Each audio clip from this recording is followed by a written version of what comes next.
Whenever we are trying to do something new, whenever we want to get into an unknown territory, we get afraid or we get fearful is because we do not understand what is there for us. What are the kind of problems that are there for us? We do not just understand the things that are there behind that. And this inability to understand things creates a sense of fear. But most of the failures are those who have quit before even tasting a small little bit of failure. They are failures, not the ones who have never quit, who are still working hard, who are still persistent, who have given up everything that they have to become successful. But if you are giving up early, if you are quitting early, you are a failure. If you have been doing that, stop doing that. You do not have time to be average. You should not be thinking of doing the average. You should not think of being the average when you can be the best. Why? Why think of being average when I can be the best? Why think of just being good when I can be the best? Why compromise with being good or average or better when I can be the best? Every morning when we get up, we get a fixed amount of energy deposited in our account. And now we have to spend it throughout the day. How do we spend these energies?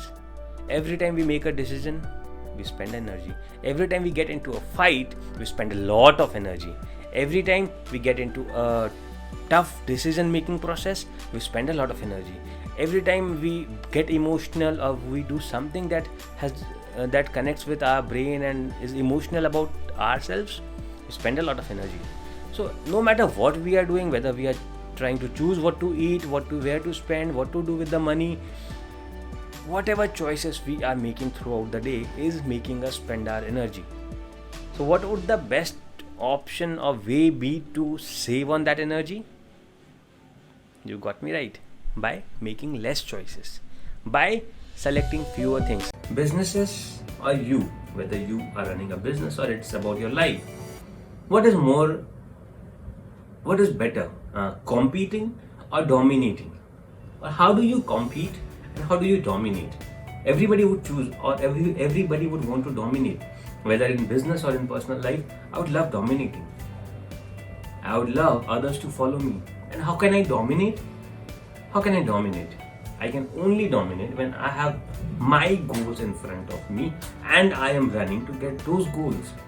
But I am competing because I do not have my goals.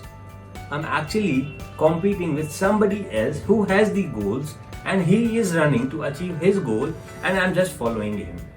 That is what competition is. That is what we do when we do not have our own set of goals and we compete with others in achieving what they want to achieve. Yes, discipline can help you buy more time from yourself.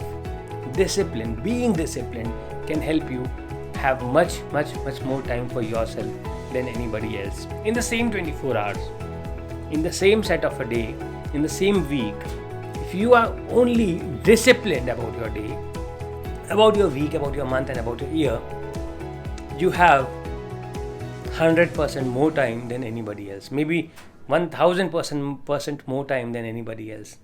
Only if you are disciplined. So, discipline can buy you more time. When you eat good, you change. When you eat healthy, you change. When you eat unhealthy, you also change. You are anyways changing every single day. But positive change is what counts. Like habits are always there. It could be good, it could be bad. Change is always there in the system. Change is always happening in the system. Your cells are changing. We say that in about 12 years of time, the entire body, every single part of our body, every single cell of our body changes. So change is consistently happening.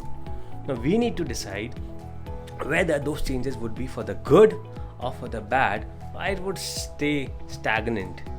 Anything that is still is actually going downwards. So if you are changing, change for the better.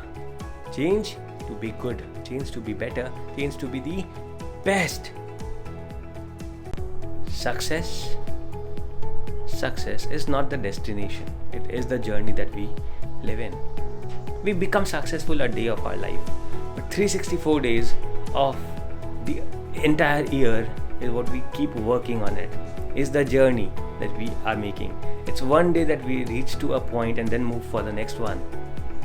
So do you want to enjoy that one day, or you want to live the other 364 days of your life? So if you have to love the other 364 days of your life, you have to love the process. You have to love what you are doing. You have to do whatever you do the best possible way. Then the 365th day would not be very important for you, would not matter a lot. The result would stop bothering you. Whether you fail or you succeed would stop bothering you, because you are doing your best. You are enjoying your every single day.